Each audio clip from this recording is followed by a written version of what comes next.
தமிழ் சினிமாவிற்கு பல முன்னணி நட்சத்திரங்களை உருவாக்கி கொடுத்தவர் இயக்குனர் இமயம் பாரதி ராஜா அவர்கள். அந்த வகையில் புதுநெல்லு புதுநாட்டு என்ற திரைப்படத்தின் மூலமாக தமிழ் சினிமாவுக்கு நெப்போலியன், சுகன்யா போன்றவர்களை அழைத்திருந்தார். தற்பொழுது தனது இயக்குனர் இமயம் இழப்பை தாங்க முடியாமல் நடிகை சுகன்யா பகிர்ந்து கொண்ட கருத்துக்களை நேரலையில் பார்த்தோம்.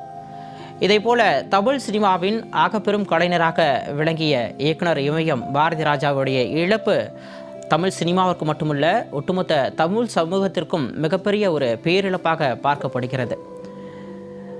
திரைப்பிரபலங்களை தாண்டி வெகுஜன மக்களும் அவரது இழப்பை தாங்கிக் கொள்ள முடியாமல் தங்களது இரங்கல்களையும் தெரிவித்து வருகிறார்கள். 16 வயது நிலை என்ற தன்னுடைய முதல் திரைப்படத்தின் மூலமாகவே தமிழ் சினிமாவிற்கு ஒரு தனிப்பெரும் அடையாளத்தை கொடுத்தவர் இயக்குனர் இமயம் பாரதி ராஜா.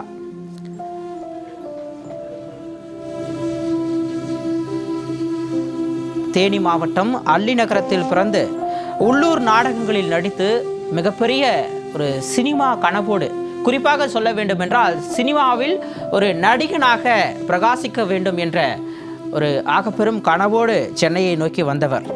பல கட்ட போராட்டங்களுக்கு பிறகு வாழ்க்கை அவருக்கு மற்றொரு வழியை தேர்ந்தெடுத்து கொடுத்தது. நடிகராக ஜொலிக்க வேண்டும் என்று நினைத்தவருக்கு ஒரு இயக்குனர் அவதாரம். தன்னுடைய முதல் திரைப்படமான 16 வயது நிலை 1977 வெளியானது. தமிழ் சினிமாவை இந்திய அளவில் திரும்பி பார்க்க வைத்த ஒரு திரைப்படமாகவும் 16 வயது நிலை இருந்தது. அந்த திரைப்படத்தை குறித்து அவர் பேசிய பொழுது, 16 வயது நிலை ஒரு தேசிய திரைப்பட மேம்பாட்டு கழகத்தின் உதவியுடன் தயாரிக்கப்பட்ட ஒரு கருப்பு வெள்ளை கலை திரைப்படமாக தான் இருந்திருக்க வேண்டியது. ஆனால் வணிக ரீதியாக வெற்றிகரமான ஒரு வண்ண திரைப்படமாகவும் பல முக்கியமானவர்களின் வாழ்க்கைக்கான ஒரு தொடக்க புள்ளியாகவும் இருந்தது என்பதை அவர் அழுத்தம் திருத்தமாக பதிவு செய்திருக்கிறார். இதற்கான முக்கிய காரணம், தமிழ் சினிமாவில் புரட்சித் தலைவர் எம்ஜிஆர், மக்கள் திலகம் என்று போராட்டப்பட்டவர், அதனைத் தொடர்ந்து நடிகர் திலகம் சிவாஜி கணேசன் என்ற இருபெரும் துருவங்கள் ஆட்சி செய்த காலத்தை கடந்து அடுத்த தலைமுறையை நோக்கி சினிமா பயணப்பட்டு கொண்டிருந்த காலத்தில் ஒருபுறம் கமலஹாசன், இன்னொரு புறம் ரஜினிகாந்த் என்ற இரு இளைஞர்கள் தங்களது சினிமா வாழ்க்கையை தொடங்க காத்து கொண்டிருந்தவர்களுக்கு ஒரு மிகப்பெரிய பாதையை ஏற்படுத்தி கொடுத்த திரைப்படம் 16 வயது நிலை. அதுவரை கதாநாயகர்கள் என்றால் வசீகரமான முகத்தோடு ஒரு பார்த்தவுடன் காதல் கொள்ளும் அளவிற்கு நவநாகரிகமாக இருக்கக்கூடிய கதாநாயகர்களையே காட்சிப்படுத்தி வந்த தமிழ் சினிமாவிற்கு ஒரு சாதாரண கிராமத்து இளைஞர்களையும் அவர்கள் இயல்பில் எப்படி இருக்கிறார்களோ அப்படியே திரையிலும் காட்ட முடியும் என்பதை நிரூபித்து காட்டியவர் இயக்குனர் இமயம் பாரதி ராஜா. அப்படிதான் அவர் சப்பானியையும் மயிலுவையும் பரட்டையையும் அறிமுகப்படுத்தினார். அது தமிழ் சினிமாவிற்கு ஒரு கண் திறந்த நிகழ்வாக மாறியது. தமிழ் சினிமாவை அடுத்த தளத்திற்கு நகர்த்தியது என்றே சொல்லலாம்.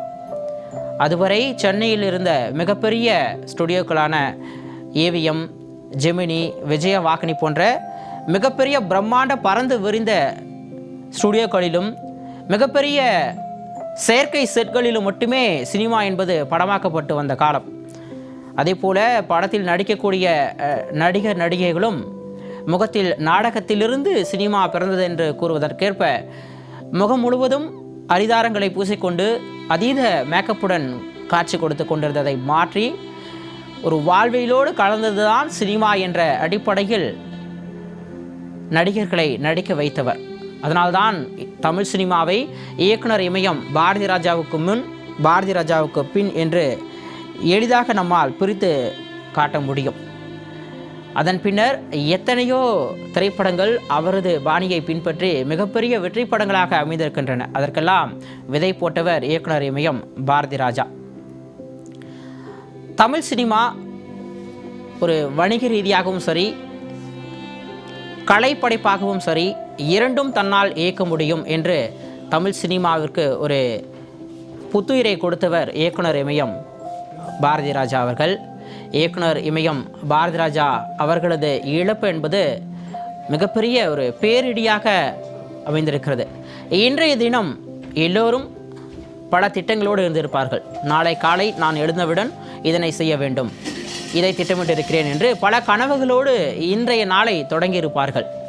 ஆனால் அதை எல்லாத்தையும் உடைத்து ஒரு பேரிடியாக அமைந்திருக்கிறது இன்றைய பொழுது ஒவ்வொரு தமிழனுக்கும். அதற்கான காரணம் இயக்குனர் இமயம் பாரதி ராஜா அவர்களின் இந்த மறைவு செய்தி. ஒவ்வொரு தமிழனின் இதயமும் கனத்து போய் கிடக்கிறது என்று தைரியமாக சொல்லலாம். ஒரு சினிமா படைப்பாளியாக மட்டும் இல்லாமல் மிகுந்த தமிழ் உணர்வு கொண்டவர் இயக்குனர் இமயம் பாரதி ராஜா. தமிழ் அரசியல் வட்டாரத்திலும் அவரது செயல்பாடுகளை நாம் பார்த்திருக்கிறோம். இயக்குனர் இமயம் பாரதி ராஜா உடலுக்கு நடிகர்கள் சிவகுமார், சூர்யா, ராதிகா உள்ளிட்டோர் நேரில் அஞ்சலி செலுத்துகிறார்கள்.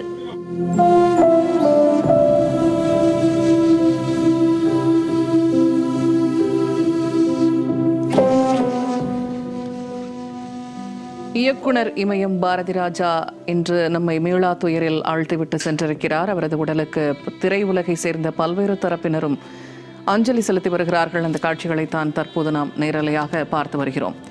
சென்னை நீலாங்கரையில் இருக்கக்கூடிய இல்லத்தில் வைக்கப்பட்டுள்ள உடலுக்கு திரையுலகை சேர்ந்த பல்வேறு தரப்பினரும் அஞ்சலி செலுத்தி வருகிறார்கள். நடிகர் சிவகுமார் அவர்கள் குடும்பத்தினர் மற்றும் நடிகை ராதிகா மற்றும் பல்வேறு அரசியல் தலைவர்கள் உட்பட பல்வேறு தரப்பினரும் அவருக்கு அஞ்சலி செலுத்தி வருகிறார்கள்.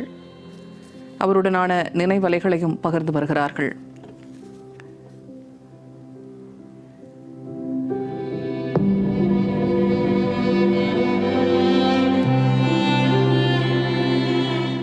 ஆயிரத்து 1977 ஆண்டில் 16 வயது நிலை திரைப்படத்தில் அறிமுகமான இவர் கிராமத்து வாழ்க்கையை தனது படங்களில் மிகவும் உண்மையாகவும் உணர்வு பூர்வமாகவும் காட்டியதற்காக புகழ் பெற்றவர். மக்கள் இவரை இயக்குனர் இமயம் என்று அன்பாக அழைத்தனர். இவருடைய கதாபாத்திரங்கள் திரைப்படங்களில் அதிக ஒப்பனை இல்லாமல் எளிய மனிதர்களாகவே தோன்றுவார்கள். இதன் மூலமாகவே அவருடைய படங்கள் பிரபலமானது.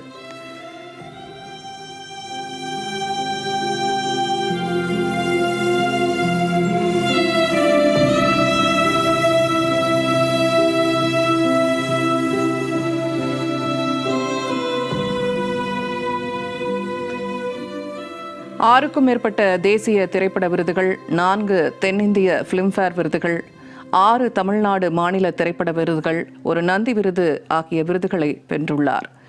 இவர் தெலுங்கு, ஹிந்தி மொழி படங்களையும் இயக்கியுள்ளார். திரைப்படத்துறைக்கு இவர் ஆற்றிய பங்களிப்பிற்காக 2004ஆம் ஆண்டில் இந்திய அரசு இவருக்கு இந்தியாவின் 4வது உயரிய விருதான பத்மஸ்ரீ விருதை வழங்கி கௌரவித்தது. 2005ஆம் ஆண்டில் சத்யபாமா பல்கலைக்கழகம் இவருக்கு கௌரவ முனைவர் பட்டம் வழங்கி சிறப்பித்தது. இவரது பல திரைப்படங்கள் சமூகத்தில் நிலவும் சாதிய கொடுமைகள் மற்றும் மூட நம்பிக்கைகளை தைரியமாக சாடின. அத்தகைய திரைப்படங்களை கொடுத்த இயக்குனர் இமயம் பாரதி ராஜா இன்று நம்மை விட்டு மீளா துயரில் ஆழ்த்திவிட்டு சென்றிருக்கிறார். கவிஞர் வைரமுத்து தற்போது அவருக்கு அஞ்சலி செலுத்த வரக்கூடிய காட்சிகளை நேரலையாக பார்த்து வருகிறோம்.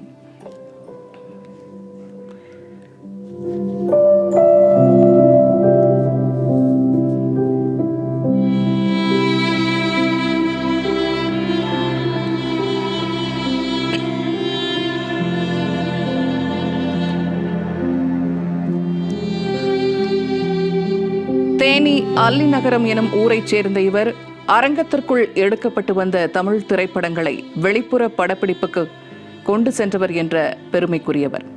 பெரும்பாலும் உணர்வு நிறைந்த நாட்டுப்புற கதைகளை படம் பிடித்தவர். இசையமைப்பாளர் இளையராஜாவுடன் இணைந்து மறக்க இயலாத இனிய பாடல்களை தந்தவர். ராதிகா, ராதா, ரேவதி, ரேகா, ரஞ்சிதா போன்ற பல வரிசை கதாநாயகிகளை அறிமுகம் செய்தவர் இயக்குனர் இமயம் பாரதி ராஜா. இவர் பல படங்களிலும் நடித்திருக்கிறார்.